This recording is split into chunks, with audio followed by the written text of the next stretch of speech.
नमस्कार दोस्तों, news on में आपका स्वागत है। आज हम बात करेंगे ऑल स्कूल पेरेंट्स एसोसिएशन की, जो कि पेरेंट्स के हितों की रक्षा के लिए बराबर संघर्ष करती रहती है। आज उस विषय में चर्चा के लिए हमारे पास मौजूद हैं, हमारे स्टूडियो में आए हुए हैं ऑल स्कूल पेरेंट्स एसोसिएशन के लीगल एडवाइजर और सुप्रीम कोर्ट के अधिवक्ता मोहम्मद फुजैल खान जी। हम उनका स्वागत करते हैं। नमस्कार। नमस्कार। तो फुजैल खान जी, पहले हमें ये बताइए, पेरेंट्स के हितों की रक्षा के लिए ऑल स्कूल पेरेंट्स एसोसिएशन का जो आपने गठन किया, उसकी आवश्यकता क्या पड़ी? देखिए, सबसे पहले आपको ये जानना जरूरी है कि शिक्षा और स्वास्थ्य ये दो ऐसी चीजें हैं जो कि सरकार के दायरे में है, और कहीं ना कहीं ऐसा हुआ है कि सरकार उन चीजों को, बढ़ती हुई आबादी को देखते हुए वो चीजों को फिलअप नहीं कर पाई है। तो इसलिए प्राइवेट स्कूल्स ने वो जगह ली है शिक्षा की, जो हमारे बच्चों को शिक्षा देने के लिए। अब जो ये प्राइवेट स्कूल्स हैं, ये कहीं ना कहीं प्रॉफिटेरिंग करते हैं, कहीं ना कहीं बहुत ज्यादा मुनाफा करते हैं। तो इनकी मुनाफाखोरी को रोकने के लिए ही हम लोगों ने ये एसोसिएशन बनाई है। और काफी समय से ये देखा जा रहा था कि पेरेंट्स की आवाज जो है वो ना तो सरकार तक पहुंच पा रही थी, और ना ही तो कोई ऐसी एसोसिएशन थी जो उनकी आवाज सरकार तक पहुंचा सके। तो इस कारणवश हमने ये ऑल पेरेंट्स एसोसिएशन का गठन किया। इसमें एज ए लीगल एडवाइजर आप काम करते हैं, तो अभी पता चला, कहीं सूत्रों से ज्ञात हुआ कि आपने चीफ मिनिस्टर योगी आदित्यनाथ जी को एक चिट्ठी लिखी है, जिसके माध्यम से आपने कुछ पेरेंट्स की मांगे उठाई हैं। वो क्या है, हम दर्शकों के लिए जानना चाहेंगे। देखिए, सबसे पहले तो मैं दर्शकों को एक चीज बताऊं कि 2018 में काफी प्रयास करने के बाद एक कानून बना, फीस रेगुलेशन एक्ट 2018, जो कि प्राइवेट स्कूल फीस को रेगुलेट करने के लिए बना था। उस कानून के तहत उसमें कानून में कई चीजें हैं, लेकिन दो जो सबसे अहम चीजें हैं उसमें, पहले है उसमें डीएफआरसी कमेटी, जो कि हर जिले पे गठित होगी, और उसका जो चेयरमैन होगा वो डिस्ट्रिक्ट मैजिस्ट्रेट होंगे उसके। और उसमें स्कूल की भी रिप्रेजेंटेशन होगा, पेरेंट्स का भी रिप्रेजेंटेशन होगा, और वो रेगुलेट करेगी कि फीस कैसे ली जाए, और जहां पे फीस एक्सेस हो गई है वहां कैसे स्कूलों से फीस वापस पेरेंट्स को रिफंड करी जाए या तो उनको एडजस्ट करा जाए।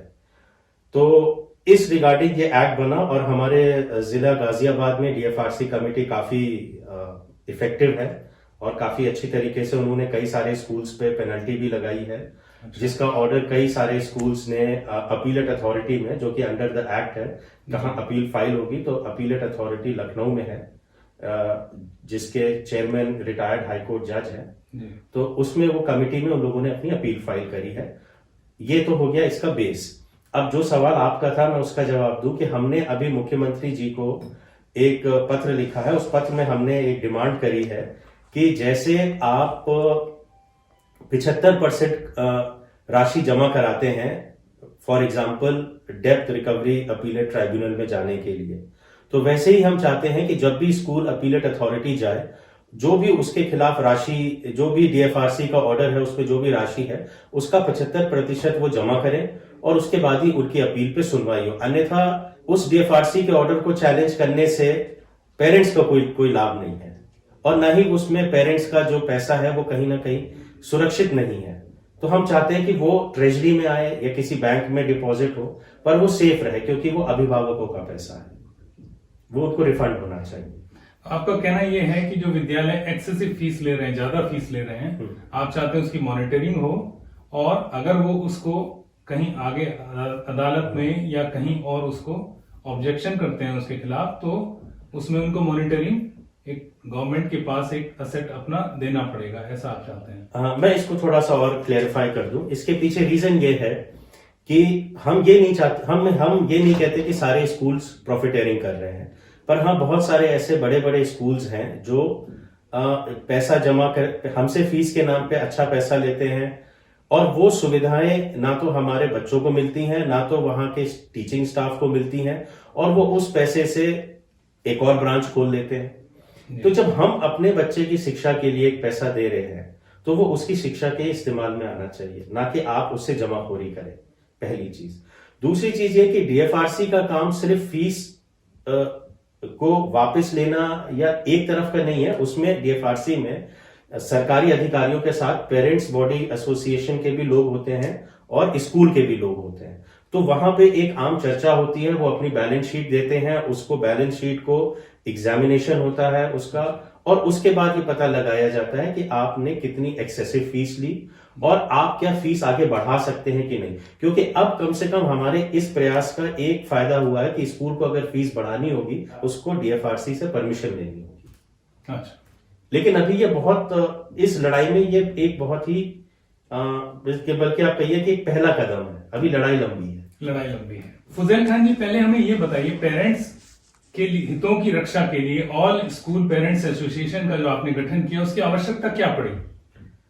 देखिए, सबसे पहले आपको ये जानना जरूरी है कि शिक्षा और स्वास्थ्य ये दो ऐसी चीजें हैं जो कि सरकार के दायरे में है, और कहीं ना कहीं ऐसा हुआ है कि सरकार उन चीजों को, बढ़ती हुई आबादी को देखते हुए वो चीजों को फिलअप नहीं कर पाई है। तो इसलिए प्राइवेट स्कूल्स ने वो जगह ली है शिक्षा की, जो हमारे बच्चों को शिक्षा देने के लिए। अब जो ये प्राइवेट स्कूल्स हैं, ये कहीं ना कहीं प्रॉफिटेरिंग करते हैं, कहीं ना कहीं बहुत ज्यादा मुनाफा करते हैं। तो इनकी मुनाफाखोरी को रोकने के लिए ही हम लोगों ने ये एसोसिएशन बनाई है। और काफी समय से ये देखा जा रहा था कि पेरेंट्स की आवाज जो है वो ना तो सरकार तक पहुंच पा रही थी और ना ही तो कोई ऐसी एसोसिएशन थी जो उनकी आवाज सरकार तक पहुंचा सके। तो इस कारणवश हमने ये ऑल पेरेंट्स एसोसिएशन का गठन किया। इसमें एज ए लीगल एडवाइजर आप काम करते हैं, तो अभी पता चला, कहीं सूत्रों से ज्ञात हुआ कि आपने चीफ मिनिस्टर योगी आदित्यनाथ जी को एक चिट्ठी लिखी है जिसके माध्यम से आपने कुछ पेरेंट्स की मांगे उठाई हैं। वो क्या है, हम दर्शकों के लिए जानना चाहेंगे। देखिए, सबसे पहले तो मैं दर्शकों को एक चीज बताऊं कि 2018 में काफी प्रयास करने के बाद एक कानून बना, फीस रेगुलेशन एक्ट 2018, जो कि प्राइवेट स्कूल फीस को रेगुलेट करने के लिए बना था।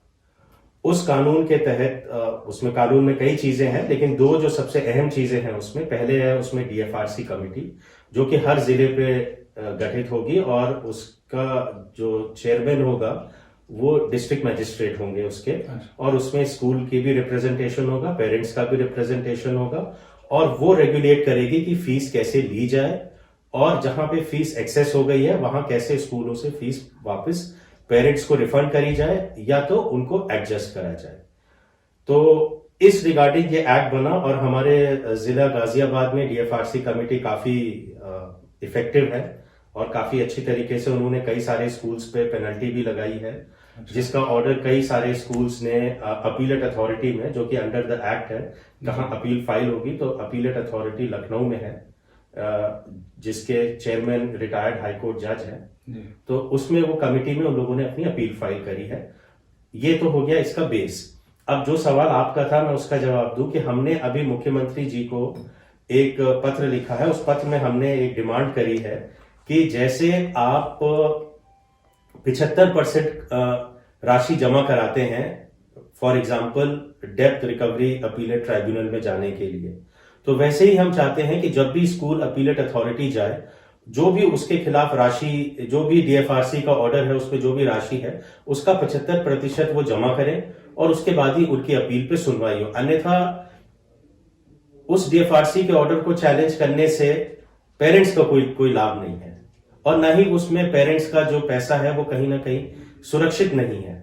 तो हम चाहते हैं कि वो ट्रेजरी में आए या किसी बैंक में डिपॉजिट हो, पर वो सेफ रहे, क्योंकि वो अभिभावकों का पैसा है, वो उनको रिफंड होना चाहिए। आपका कहना यह है कि जो विद्यालय एक्सेसिव फीस ले रहे हैं, ज्यादा फीस ले रहे हैं, आप चाहते हैं उसकी मॉनिटरिंग हो, और अगर वो उसको कहीं आगे अदालत में या कहीं और उसको ऑब्जेक्शन करते हैं उसके खिलाफ, तो उसमें उनको मॉनिटरिंग एक गवर्नमेंट के पास एक असेट अपना देना पड़ेगा, ऐसा आप चाहते हैं? मैं इसको थोड़ा सा और क्लेरिफाई कर दूं। इसके पीछे रीजन ये है, तो आपको नहीं लगता कि जब आप स्कूल की फीस को मॉनिटर करने लगेंगे, आप उस पर कंट्रोलिंग करने लगेंगे, तो उस शिक्षा का जो स्तर है वो गिरेगा? क्योंकि विद्यालय उसी के हिसाब से फिर, क्योंकि फीस उसकी मॉनिटरिंग हो रही है, कंट्रोल हो रही है, आप कर रहे हैं या गवर्नमेंट कर रही है, तो वो उसकी शिक्षा के स्तर में गिरावट आएगी, नहीं लगता आपको? देखिए, आपने बहुत अच्छा प्रश्न पूछा और बिल्कुल सही वक्त पे पूछा। ये एक भ्रम है जो प्राइवेट स्कूल वाले फैलाते हैं। क्या आपने और हमने शिक्षा नहीं पाई है? आज हम जहाँ पे हैं अच्छी एजुकेशन की वजह से है, पहली चीज़। दूसरी चीज़, भारत सरकार कितनी चीज़ों को कंट्रोल करती है, कितनी चीज़ों पे राशन प्राइस फिक्स होता है। क्या कभी वो इंडस्ट्री ने कभी बोला कि अगर आप कंट्रोल करेंगे, सरकार कंट्रोल करेगी तो हम नुकसान में हो जाएंगे? स्टील है, आयरन है, कई सारे खाद के प्रोडक्ट हैं, आप देख रहे हैं। और आपके सवाल से मैं आपके माध्यम से आपके सारे दर्शकों को एक चीज़ और ये बताना चाहता हूँ कि आपने जो प्रश्न पूछा उससे मेरे दिमाग में एक प्रश्न है, और जो मैं आप सबसे रिक्वेस्ट करता हूँ कि आप भी ये बात आगे तक पहुँचाएं कि जैसे हमारे किसान एमएसपी की डिमांड कर रहे हैं, वैसे हम पेरेंट्स मैक्सिमम कंट्रोल फीस की डिमांड कर रहे हैं कि एक ज़िले में कितनी फीस होनी चाहिए, वो भी सरकार उसका फैसला करे कि इस स्कूल में, इस एरिया में इतनी, इससे ज़्यादा फीस नहीं ली जाएगी। जैसे हमारे उत्तर प्रदेश में मैं मानता हूँ 4 कैटेगरी के शहर हैं या गांव मिला करके भी, तो उसके हिसाब से जो फीस होना चाहिए वो रेगुलेट होना चाहिए। यानी आपका ये कहना है कि एक एमएफसी गवर्नमेंट डिक्लेयर करे, मिनिमम फीस कंट्रोल एक सरकार का रहे और उसकी घोषणा सरकार करे, जिला और उसकी स्थिति के अनुसार, यानी आप कहते हैं जैसा उसका फाइनेंशियल लिविंग इंडेक्स हो, उसके अकॉर्डिंग वो एमएफसी डिसाइडेड हो, निश्चित की जाए।